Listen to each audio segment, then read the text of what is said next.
Hello everyone, home science let's crack it पर आपका स्वागत है। मैं हूं डॉक्टर वंदना गुप्ता। उम्मीद है आप लोग स्वस्थ होंगे और मन लगाकर अच्छे से मेहनत से तैयारी कर रहे होंगे। तो चलिए, आज हम इसके पहले हमने फ्रॉइड की जो थ्योरी पढ़ी हुई थी मनोलैंगिक विकास, उसमें हमने इड, ईगो और सुपर ईगो के बारे में डिस्कस किया हुआ था। आज हम डिस्कस करेंगे यहाँ पर कि फ्रॉइड का जो मनोलैंगिक विकास है,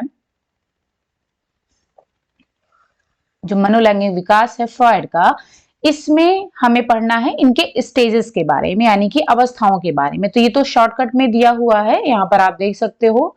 अभी मैं इसको बाद में भी डिस्कस करूंगी।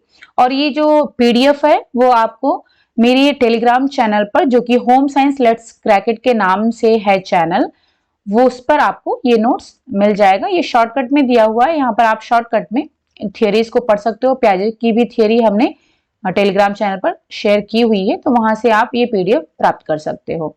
और इसका जो लिंक है वो मैंने आपको डिस्क्रिप्शन बॉक्स में भी आपके दिया हुआ है। इसका हमारा ओके, तो ये लिंक आपको मिल जाएगा टेलीग्राम चैनल पर ही। का चैनल जो का लिंक हमने डिस्क्रिप्शन बॉक्स पर दिया है, तो वहां से भी आप जो है उसको सब्सक्राइब कर सकते हो और वहां से नोट्स प्राप्त कर सकते हो। चलिए हम स्टार्ट करते हैं कि फ्रॉइड का जो मनोलैंगिक विकास है उसमें इन्होंने अवस्थाओं के बारे में डिस्कस किया है, जिसमें कि इन्होंने 5 अवस्थाओं के बारे में बताया है।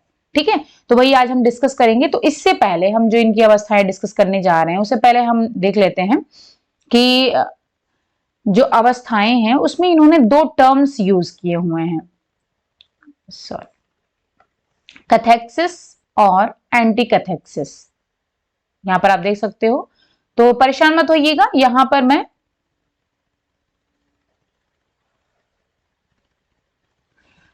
मैं इसको हिंदी में बताते हुए चलूंगी, तो इसके आपको परेशानी नहीं होगी।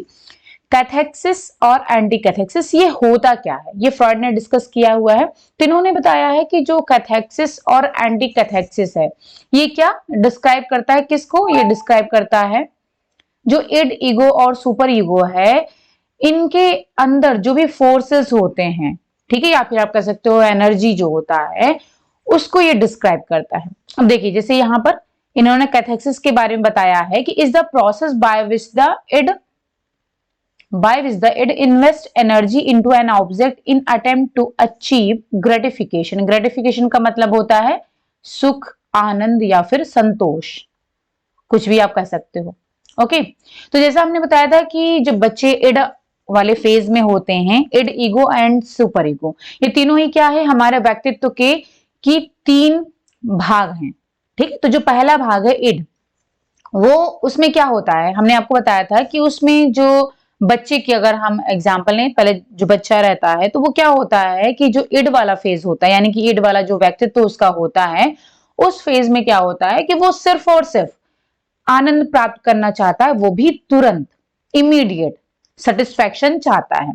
तो यहां पर जो कैथेक्सिस है वो ऐसी प्रक्रिया है by which the id invest energy, यानी कि इड जो है एनर्जी इन्वेस्ट करता है किसी भी ऑब्जेक्ट में, क्या प्राप्त करने के लिए, अचीव ग्रेटिफिकेशन, यानी कि सुख, आनंद या फिर संतोष प्राप्त करने के लिए किसी भी चीज में। जो इड यानी कि हमारी पर्सनैलिटी का जो पहला वाला भाग है इड, जो एनर्जी इन्वेस्ट कर रहा है किसी भी चीज को प्राप्त करने के लिए, जिससे कि उसे सुख प्राप्त हो सके, आनंद प्राप्त हो सके या फिर उसकी आवश्यकताओं की पूर्ति हो सके, तो उसमें जो भी वो एनर्जी इड के द्वारा इन्वेस्ट की जा रही है, उसी प्रोसेस को बोलते हैं कैथेक्सिस। ओके, अब जो दूसरा है एंटी कैथेक्सिस, ये उसके उल्टा होता है। उल्टा का इसको हम कह सकते हैं कि ये एक साइकिक एनर्जी का उपयोग होता है, यानी कि जो हम साइकिक एनर्जी का उपयोग किया जा रहा है हमारे व्यक्तित्व के दूसरे और तीसरे भाग, यानी कि इड और सुपर ईगो, जो कि हमारे पर्सनालिटी का दूसरा और तीसरा भाग है। तो ईगो और सुपर ईगो के द्वारा जो साइकिक एनर्जी का यूज किया जा रहा है उसको एंटी कैथेसिस कहते हैं। ठीक है। अब एंटी कैथेक्सिस में क्या होता है, इड के द्वारा जो भी इम्पल्स यानी कि जो आवेग उत्पन्न हो रहे हैं उसको ये कंट्रोल करने का काम करता है।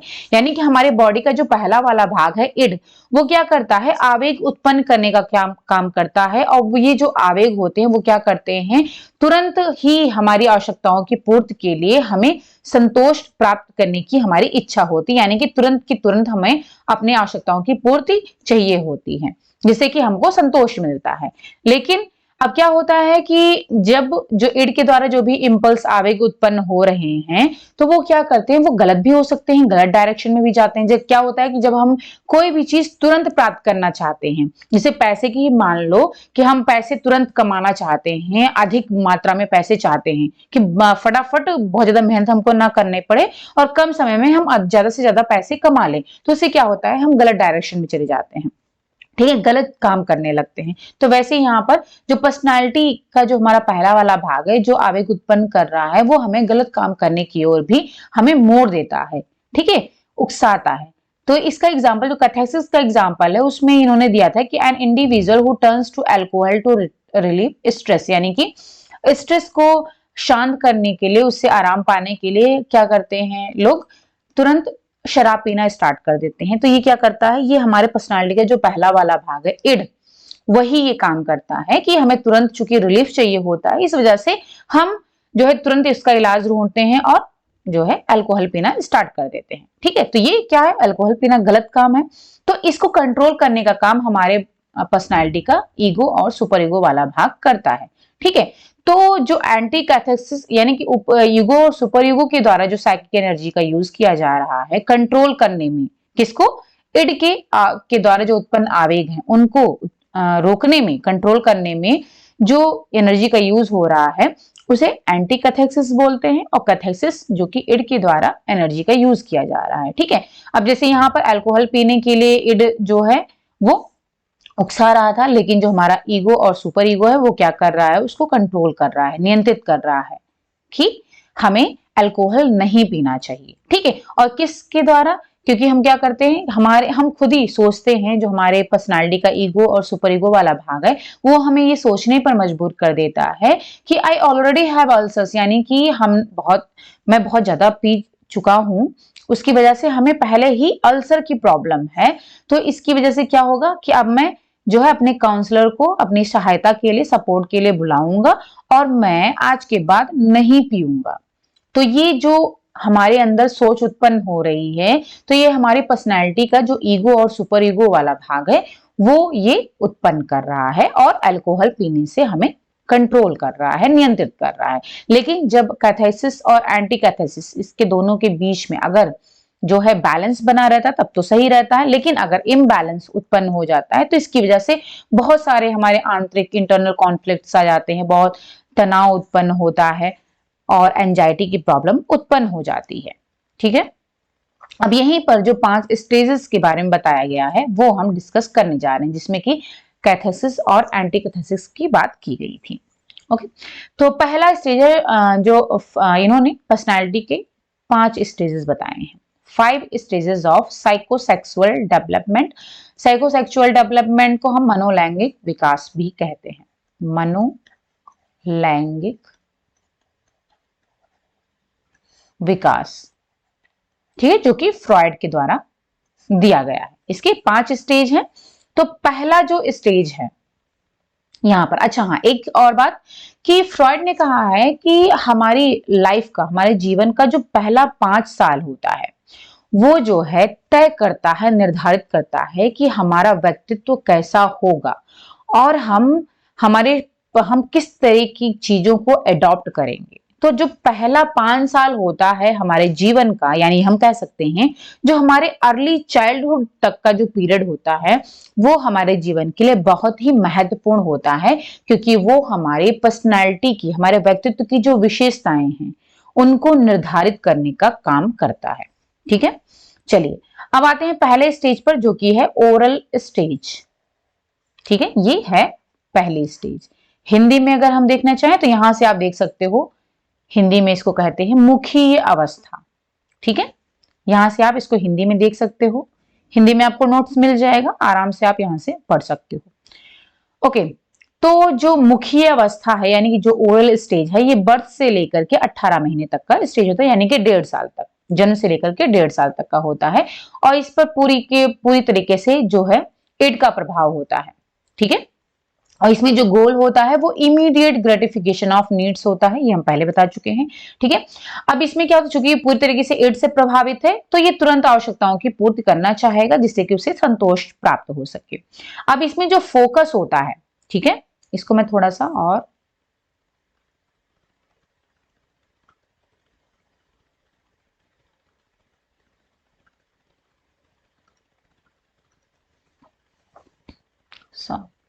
थोड़ा सा इसको मैं बड़ा कर देती हूँ जिससे कि आप लोगों को अच्छे से दिखाई पड़े।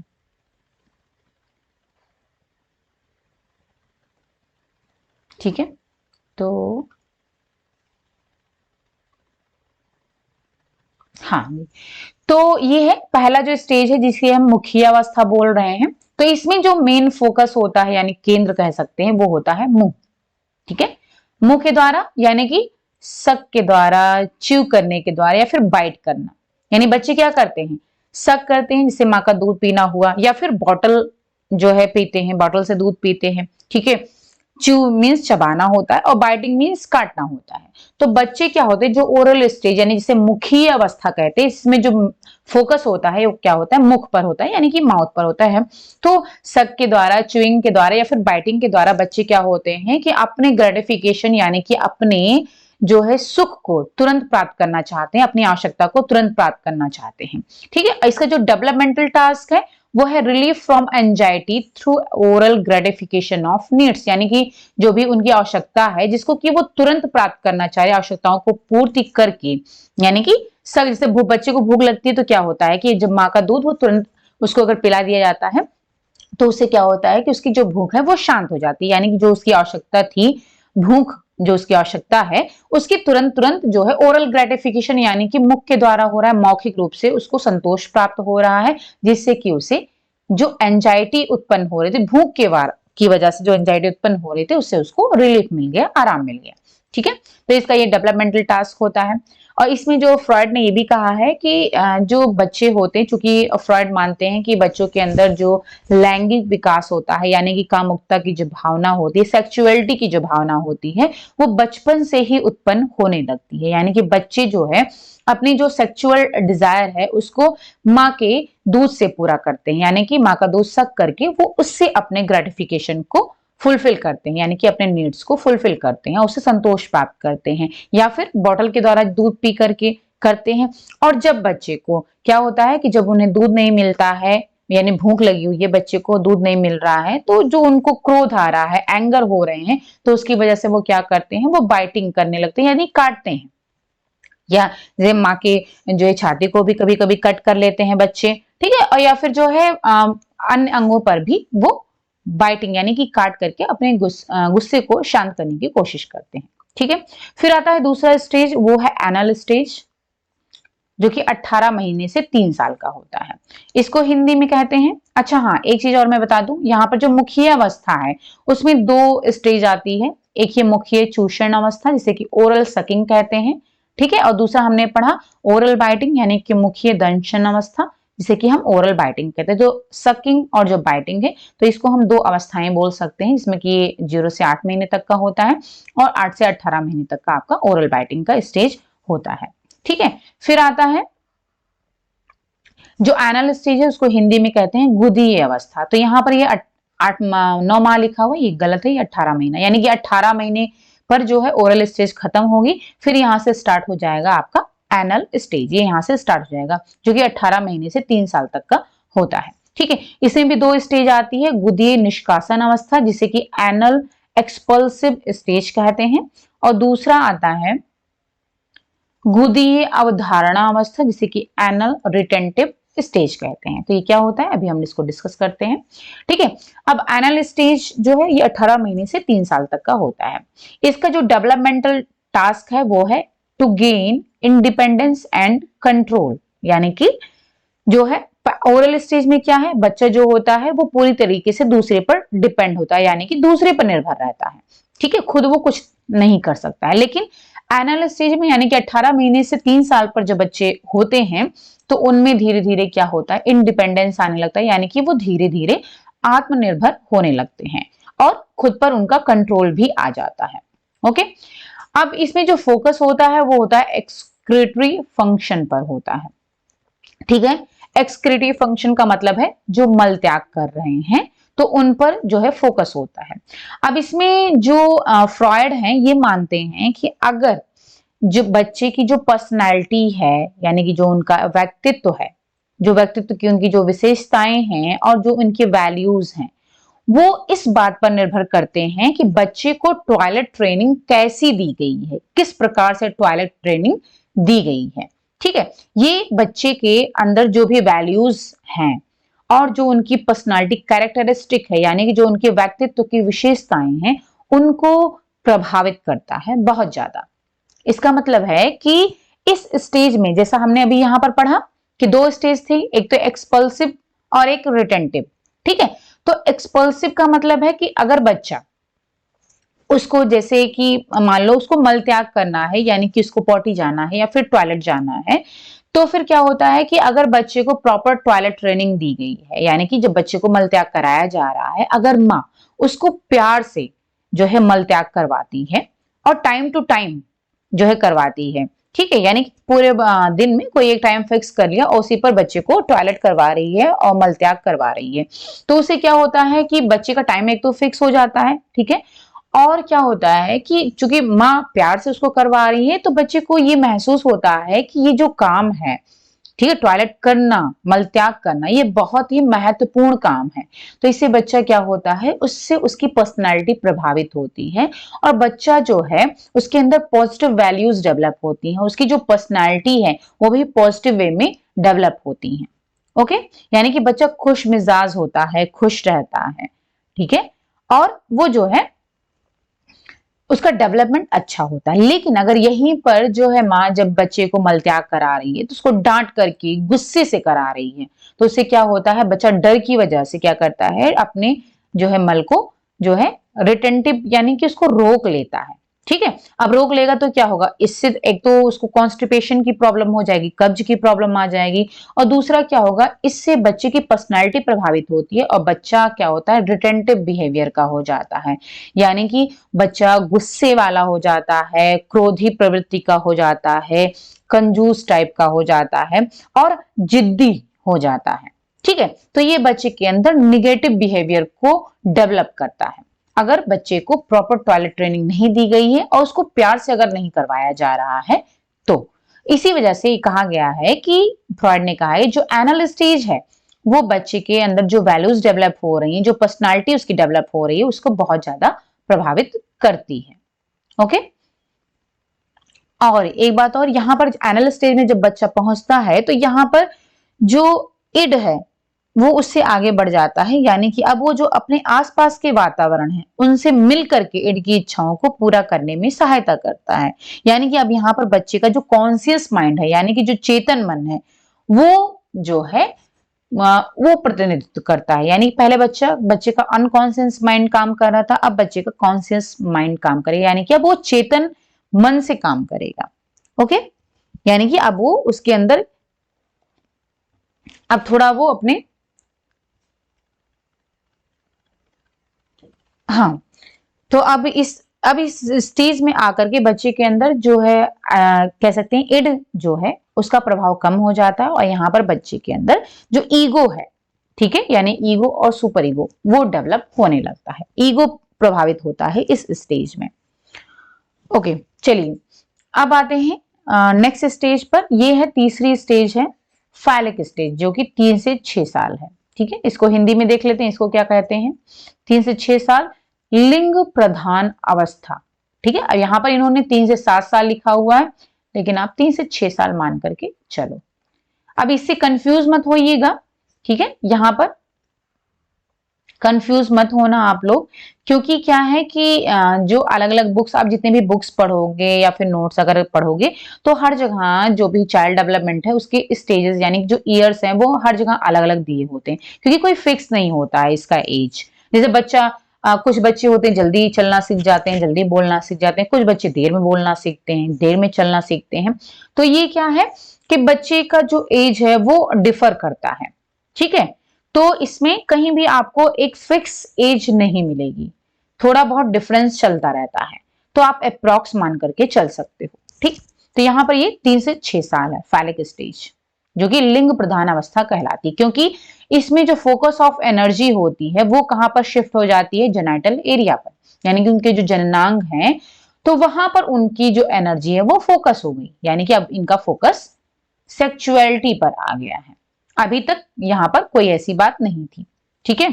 तो इसी वजह से इसको लिंग प्रधान अवस्था कहते हैं। अब यहां पर क्या होगा, जब 3 से 6 साल में बच्चे पहुंचते, 3 से 6 साल का मतलब है बच्चे अर्ली चाइल्डहुड में है, अर्ली चाइल्डहुड, ओके। तो अब इसमें क्या होगा, इसमें बच्चे क्या होते हैं, उनके अंदर इतना जो है वो मतलब डेवलपमेंट इतना हो जाता है कि बच्चे जेंडर के बीच में यानी कि मेल और फीमेल दोनों में अंतर की खोज करना सीख जाते हैं, ठीक है। इसकी वजह से क्या होता है, बच्चे मेल और फीमेल में डिफरेंस करना सीख जाते हैं। तो इसकी वजह से क्या होता है, बच्चे का खुद पर और दूसरों की जो सेक्सुअलिटी है, ठीक है, उनमें उनका इंटरेस्ट बढ़ जाता है। अभी तक क्या था, उनको जो है जेंडर से कोई मतलब नहीं था, लेकिन अब क्या है, चूंकि वो ये डिफरेंस करना सीख गए कि मेल कौन है और फीमेल कौन है, तो अब क्या है, उनकी खुद की जो सेक्सुअलिटी है और दूसरों की जो सेक्सुअलिटी है उन पर जो है उनमें उनका इंटरेस्ट बढ़ने लगता है। और इसमें इन्होंने जो है 2 टर्म्स बताए हैं, एक तो ऑडिपस कॉम्प्लेक्स और दूसरा इलेक्ट्रा कॉम्प्लेक्स। जो ऑडिपस कॉम्प्लेक्स होता है वो मेल्स में होता है और जो इलेक्ट्रा कॉम्प्लेक्स होता है वो फीमेल में होता है। इसमें होता क्या है, जो ऑडिपस कॉम्प्लेक्स होता है यानी कि जो मेल जो लड़के में होता है, तो इसमें एक बच्चा क्या होता है, चूंकि मेल है तो वो अपने मदर की ओर, माँ की ओर अट्रैक्ट होता है, आकर्षित होता है। और इलेक्ट्रा कॉम्प्लेक्स में यानी जो फीमेल है, जो लड़कियां हैं, वो अपने फादर यानी कि अपने पिता की ओर अट्रैक्ट होती हैं, आकर्षित होती हैं, ठीक है। तो ये चीज इन्होंने बताया है, क्योंकि यहाँ पर बच्चे जो है जेंडर में डिफरेंस करना सीख जा रहे हैं। तो मेल अपने मदर की ओर और फीमेल अपने फादर की ओर, ठीक है।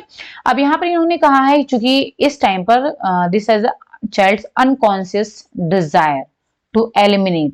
अब यहाँ पर बच्चा क्या है, चूंकि देखिए अभी यहाँ तक मैंने जो कहा था कि बच्चे का कॉन्शियस डिजायर यानी अभी भी उनके अंदर कुछ अनकॉन्शियस डिजायर रहती है, ठीक है। पूरी तरीके से वो कॉन्शियस यानी कि चेतन मन का उपयोग नहीं कर रहे हैं। अब उनके अंदर जो अचेतन इच्छा है तो वो ये होती है कि वो ये चाहते हैं कि जो सेम जेंडर के पेरेंट्स हैं यानी कि जो लड़का है वो चाहता है कि वो अपने फादर को एलिमिनेट कर दे, निकाल दे, खत्म कर दे। और लड़की है उसके अंदर ये होता है कि वो चाहती है कि वो अपनी मदर को यानी कि अपनी माँ को निकाल दे या फिर खत्म कर दे। तो ऐसा होता है यानी कि सेम जेंडर के पेरेंट्स को वो निकालना चाहते हैं, उनके अंदर ये इच्छा होती है। और जो अपोजिट जेंडर के पेरेंट हैं उनको वो अपने पास रखना चाहते हैं, ठीक है। ऐसा इसलिए हो रहा है क्योंकि उनको डिफरेंस करना आ गया है और उनका जो है अपोजिट सेक्स में जो है इंटरेस्ट बढ़ गया है। इसी वजह से आपने सुना होगा डैडीज गर्ल, मॉमाज मॉमीज बॉय, ऐसा बोला जाता है। तो ये ज्यादातर आपने देखा होगा, अपने घरों में भी देखा होगा और अपने जो है सोसाइटी में भी ये चीज देखा होगा कि लड़कियां अपने पेरेंट्स से ज्यादा अटैच होती हैं और लड़के अपने मदर से ज्यादा अटैच होते हैं, ठीक है। अब इसका जो समाधान होता है, ये जो मतलब ये जो फीलिंग है बच्चों के अंदर, इसका समाधान तब होता है जब बच्चे जो है अपने पेरेंट्स, जो सेम जेंडर के पेरेंट्स हैं यानी कि जो लड़का है अपने पिता के साथ में अपनी एक अच्छी पहचान, मजबूत पहचान विकसित कर लेता है, बना लेता है, ठीक है। और जो भी पेरेंट्स के एटीट्यूड हैं, उनके विश्वास हैं, उनका जो वैल्यू सिस्टम है, जो ठीक है मूल्य प्रणाली है, उसको आत्मसात कर लेता है यानी कि ग्रहण कर लेता है। तो जैसे जैसे बच्चा बड़ा होता है तो वो क्या होता है, जो सेम जेंडर के पेरेंट्स हैं उनके साथ उसकी पहचान जितनी अच्छी होती है, जितने मजबूत पहचान वो अपने पेरेंट्स के साथ में, सेम जेंडर के पेरेंट्स के साथ में बनाता है, और उनकी जितनी एटीट्यूड्स, जो बिलीव्स हैं, वैल्यू सिस्टम है, जितने ज्यादा से ज्यादा उनको ग्रहण करता है, वैसे वैसे जो है ये जो फीलिंग है बच्चों की वो धीरे धीरे खत्म हो जाती है। इसका जो डेवलपमेंटल टास्क है वो है development of sexual identity and focus on genital organs. तो ये हम बता ही चुके हैं। ठीक है। फिर आता है तीसरा, ये है चौथा स्टेज जिसे हम कहते हैं लेटेंसी स्टेज। हाँ, एक चीज और मैं बता दूं यहाँ पर कि ये जो ओरल, एनल और फैलिक स्टेज है, ये तीनों स्टेज हैं, इसको कहते हैं pre genital stage. Pre genital stage भी कहते हैं, क्योंकि फैलिक स्टेज तक आते आते जो है उनका अपोजिट सेक्स में, यानी कि उनका जो है फोकस जेनाइटल ऑर्गन्स की ओर होने लगता है, तो इसको प्री जेनाइटल स्टेज कहते हैं। ठीक है। फिर आता है चौथा स्टेज है लेटेंसी स्टेज। इसको देख लेते हैं हिंदी में क्या कहते हैं। लेटेंसी स्टेज को हिंदी में कहते हैं अप्रत्यक्ष अवस्था। ठीक है, यहाँ पर 5 से 12 कहा गया है, आप 6 से 12 कह सकते हो। ठीक है, तो ये जो लेटेंसी स्टेज है ये है 6 से 12 साल के स्टेज में होता है, ईयर में होता है, सॉरी। अब यहाँ पर क्या है, ड्यूरिंग एलिमेंट्री स्कूल, यानी कि जो प्राथमिक स्कूल में जो बच्चे होते हैं, तो उसमें उनका फोकस क्या होता है, अब इनका फोकस चेंज हो रहा है। ईगोसेंट्रिज्म से वो कहा जा रहा है interest in group activities, learning और सोशलाइजेशन विद पीयर्स। अभी तक क्या था, फैलिक स्टेज में क्या था, अपोजिट सेक्स की ओर उनका जो है इंटरेस्ट था। ठीक है, यानी कि मम्मी का अपने फादर के प्रति और जो है लड़के का अपनी माँ के प्रति। ठीक है, लेकिन अब क्या लेटेंसी स्टेज है, यानी कि 6 से 12 साल, यानी इसे हम कह सकते हैं लेट चाइल्डहुड स्टेज।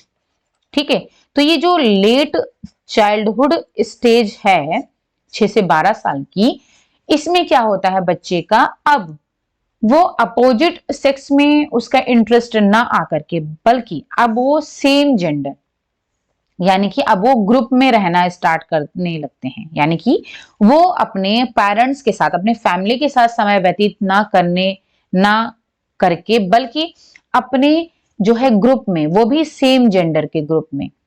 ठीक है, जो उनके जैसे लड़का है तो वो लड़कों के ग्रुप में रहना पसंद करेंगे और लड़कियां लड़कियों के ग्रुप में रहना पसंद करती हैं। यानी कि अपोजिट सेक्स नहीं, बल्कि वो सेम जेंडर के ग्रुप में रहना पसंद करते हैं। उनके साथ ही वो सीखते हैं, ग्रुप एक्टिविटीज करते हैं, और जो है यहीं से बच्चे का जो है पेरेंट, चूंकि अब वो ग्रुप में रह रहे हैं, तो धीरे धीरे जो है उनका सामाजिकरण हो रहा है, यानी कि उनके अंदर जो सोशल डेवलपमेंट है वो धीरे धीरे हो रहा है। ठीक है, तो यहां से उनका सोशल डेवलपमेंट हम कह सकते हैं कि अपने पीयर्स के साथ, यानी कि अब फैमिली में नहीं बल्कि फैमिली से बाहर उनका सामाजिकरण हो रहा है, सामाजिक विकास हो रहा है। और इनमें जो इसका जो डेवलपमेंटल टास्क वो है सेक्सुअलिटी रिप्रेस्ड, यानी कि अब क्या है, जो सेक्सुअलिटी की ओर उनका इंटरेस्ट था वो धीरे धीरे अब यहाँ पर लेटेंसी स्टेज में आने पर ये कम हो जाता है। रिप्रेस का मतलब कम हो जा रहा है। ठीक है, अब उनका मेन फोकस कहां पर होता है, जो उनके सेम जेंडर की जो है फ्रेंड्स हैं उनके साथ उनका संबंध, उनके साथ संबंध बनाना, इस पर उनका फोकस होता है। ठीक है, अब क्या है, फिर आता है जेनाइटल स्टेज, जो कि लास्ट स्टेज होती है। ये 5वीं स्टेज है, जो कि 13 साल से लेकर के 20 साल की स्टेज होती है, यानी कि अब बच्चा एडोलसेंस स्टेज में जो है एंटर कर रहा है। और यहाँ पर लिबिडो हम पहले ही बता चुके हैं, सेक्सुअल एनर्जी कह सकते हो आप इसको। तो यहाँ फिर से ये अवेक हो जाती है, यानी कि उत्पन्न हो जाती है, जाग जाती है, जैसे जेनाइटल ऑर्गन मैच्योर। क्योंकि अब क्या होगा, चूंकि 13 से 20 साल में एडोलसेंस स्टेज में आने पर बच्चे के जो जेनाइटल ऑर्गन्स हैं वो मैच्योर हो जाते हैं, और फिर से उनका जो फोकस है वो सेम जेंडर की ओर ना होकर के, बल्कि उनका जो है फोकस कहां पर होगा, relationship with members of the opposite gender. यानी कि अब फिर से जो है उनका जो इंटरेस्ट है, उनका जो संबंध है, वो जो अपोजिट जेंडर हैं उनकी ओर उनका संबंध जो है होगा, यानी कि उनकी ओर उनका इंटरेस्ट होगा। अब सेम जेंडर नहीं रहेगा। लेटेंसी स्टेज में सेम जेंडर पर उनका फोकस था, लेकिन जेनाइटल स्टेज में अब उनका जो है फोकस कहाँ होगा, अपोजिट जेंडर की ओर होगा। ठीक है, और यहाँ पर जो है चूंकि, और ऐसा किस लिए हो रहा है, क्योंकि जेनाइटल ऑर्गन उनके मैच्योर हो गए हैं, तो अब वो अपोजिट जेंडर के साथ में अपना संबंध बनाना चाहेंगे, और जो है वो अपने किसी, मतलब अब वो अपने साथी को सिलेक्ट करने की तैयारी करने लगते हैं। ठीक है, यानी कि जो लड़का है वो लड़का लड़की की ओर अट्रैक्ट होगा, और जैसे कि बॉयफ्रेंड बनाते हैं, लड़कियां बॉयफ्रेंड बनाना स्टार्ट कर देती हैं और लड़के जो है गर्लफ्रेंड बनाना स्टार्ट कर देते हैं। तो अपोजिट जो जेंडर की ओर वो अट्रैक्ट हो रहे हैं, उनसे वो संबंध बनाना स्टार्ट कर देते हैं, और धीरे धीरे जो है 20 साल तक पहुंचते वो अपने साथी को खोजना स्टार्ट कर देते हैं, यानी कि अपने साथी को प्राप्त कर लेते हैं। ओके, तो ये है पांचों स्टेज जो कि फ्रॉइड के द्वारा बताई गई है। ओके, यहां पर ये शॉर्टकट में दिया गया है, तो ये दोनों ही पीडीएफ मैं आपको शेयर कर दूंगी टेलीग्राम चैनल पर, तो वहां से आप दोनों ही आप प्राप्त कर सकते हो, और दोनों को एक साथ, क्योंकि वो इंग्लिश में है लेकिन मैंने हिंदी में यहाँ पर समझा दिया है अच्छे से, तो आप जो है दोनों से मैच करा करके या फिर दोनों से ही अपने नोट्स तैयार कर सकते हो। ठीक है, मेन मेन पॉइंट्स को जो है इंक्लूड करके नोट्स तैयार कर सकते हो। चलिए, ओके, उम्मीद है कि आपको ये पसंद आया होगा, समझ में आया होगा जो हमने यहाँ पर इनके फ्रॉइड के पांचों स्टेजेस को समझाने की कोशिश की है। तो ध्यान रखिएगा, इनमें जो स्टेज जो क्वेश्चन आता है, तो ये आता है कि जो ओरल स्टेज है, तो इसका ईयर जरूर ध्यान रखिएगा कि जो ओरल स्टेज है ये कब से कब तक की होगी, एनल स्टेज कब से कब तक की होगी, और इसका जो डेवलपमेंटल टास्क है, यानी कि ओरल स्टेज पर किस चीज पर फोकस होता है, इसका मेन डेवलपमेंटल टास्क क्या है, ये जरूर यहां से आप जरूर नोट डाउन कर लीजिएगा। तो हमने सारे पांचों स्टेजेस के डेवलपमेंटल टास्क यहाँ पर आपको बता दिए हैं, यानी कि जो उनका फोकस मेन किस पर होता है हर स्टेज में, तो ये क्वेश्चन आता है, तो ये जरूर आप नोट डाउन कर लीजिएगा। ओके, चलिए फिर, अगर अभी तक आपने हमारे चैनल को सब्सक्राइब नहीं किया, नए हो तो सब्सक्राइब जरूर कर लीजिए और बेल आइकॉन को क्लिक जरूर कर लीजिए, जिससे क्या होगा कि जो भी नोटिफिकेशन, मतलब जो भी हम वीडियोस डालेंगे तो टाइम टू टाइम आपको उसका नोटिफिकेशन मिलता रहेगा, जिससे कि आप जो है वीडियोस को देख सकते हो, आपका वीडियो जो है मिस ना हो। ओके, और जो हमारा टेलीग्राम चैनल है तो उसको भी सब्सक्राइब कर लीजिए, वहां पर आपको पीडीएफ नोट्स सारे मिल जाएंगे, वहां से आप जो है पीडीएफ नोट्स अपने प्राप्त कर सकते हो।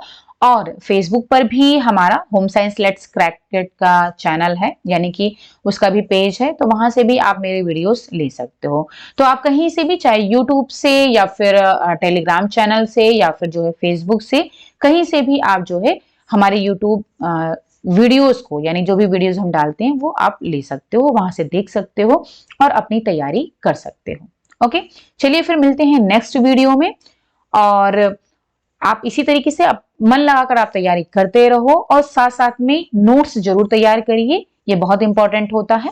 ओके, चलिए मिलते हैं नेक्स्ट वीडियो में। Thank you so much, bye bye and take care.